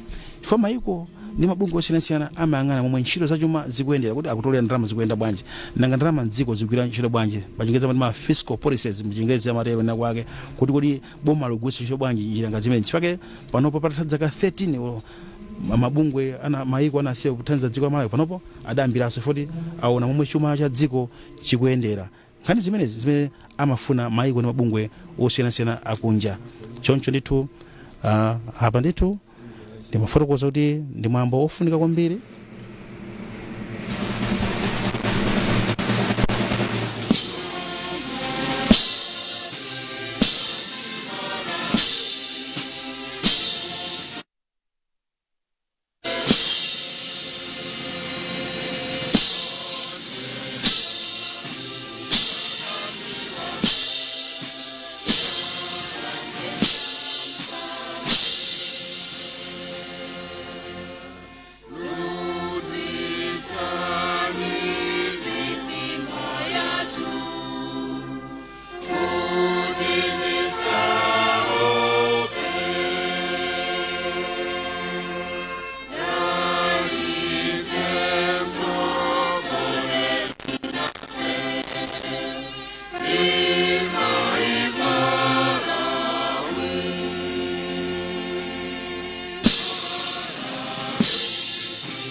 nyimbo ya mtundu wathu imeneyo kumalizanso tu mwambonse okondwera kuti bungwe la MRA lakwanitsa zaka 25 ulugwira ntchito mdziko muno chikhazikitsiro mchaka cha 2000 apa president wagwira ndi yako iye amene ndi kazipo wa dziko la Japan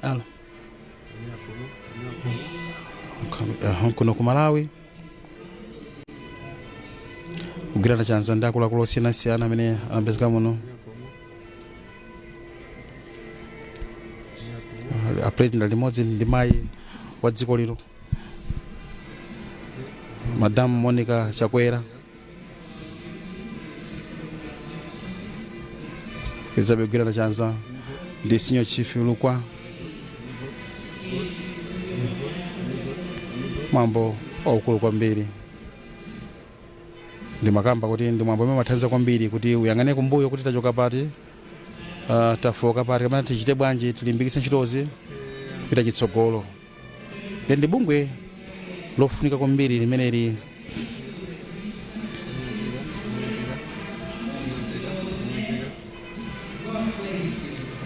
la MRA kumbali yotolera misonkho kuti zinthu zipitirire kuyenda bwino.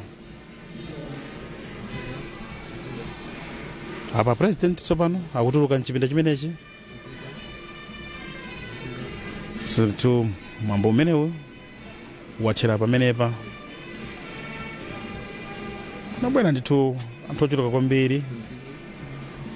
Akuluakulu ogwira ntchito kwa MRA ochokera madera osiyanasiyana m'dziko muno. Podzoli tsikuli ndilofunika kwambiri.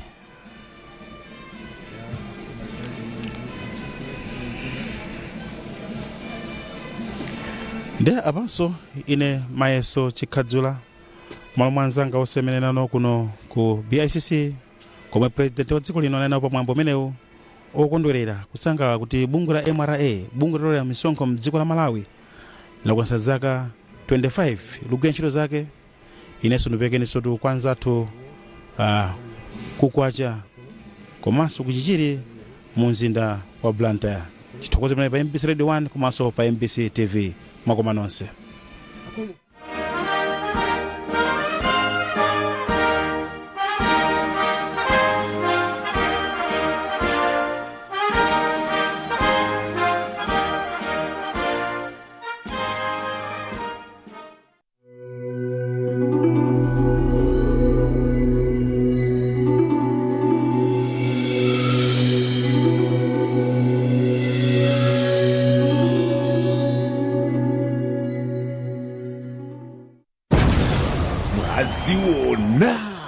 The winning team is finally here! Bomairo! Kagunde! Iwe! Pangolini uja, timanena ameneyo. Cash yapeka! Osafuna makobiri zake hizo. Anzano akuphula cash kudzera mu cash yapweka pa MBC TV 1 ndi MBC Facebook page. Kuti mulowe nawo mmasewerowa. Imbani *43422*9#. Lowetsani nambala ya matikiti omwe mukufuna kugula. Muli ndi kuthekera kugula matikiti mpaka 10 pakamodzi. Lowetsani pini yanu ya Airtel Money kapena mpamba. Raffle ticket iliyonse ndi 400 kwacha. Mukatero sewerani ndi kuyamba kuwina migolo ya cash. Anthu amphumi azisankhidwa kuchokera m'maere tsiku lililonse live pa MBC TV 1 ndi Facebook page yathu. Masewerowa ndovomerezeka ndi bungwe la Malawi Gaming and Lotteries Authority MAGLA. Anthu ochepera zaka 18 sayenera kuchita nawo masewerowa. Ndondomeko ndi malamulo zidzatsatidwa.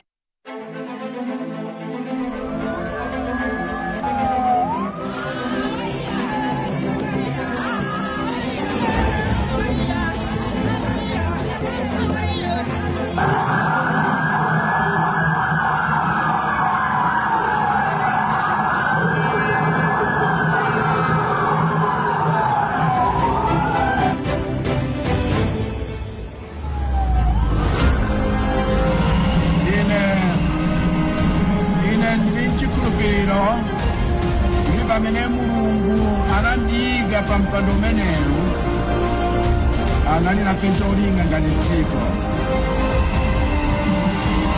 Ndipo ndili nchikhulupiriro kuti cholingacho chikhala chitakwaniritsidwa kufika 2030.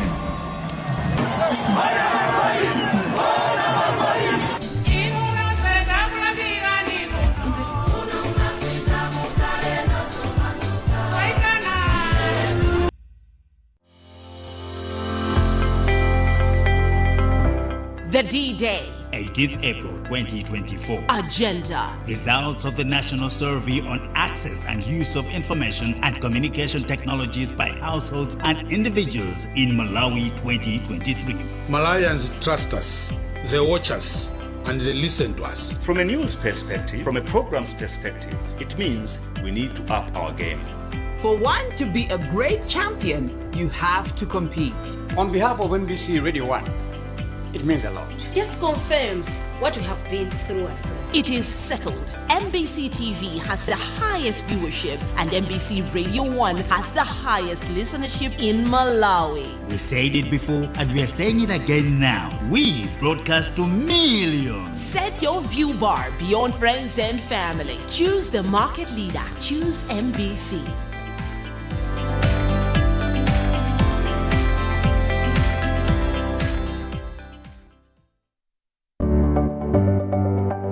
Sabata ino mu program ya Woman Talk. Kawiri nzimayi babanja matenda akagwa amakhala ndi udindo waukulu. Kunena zona azibambo ambiri ndozikonda ngati kwawo kwa mamuna kuli abale ajazibwera zimulandira so nzimayi. Azimayi mene Mulungu anatilengera chikondi odeka ofatsa opirira sibwino.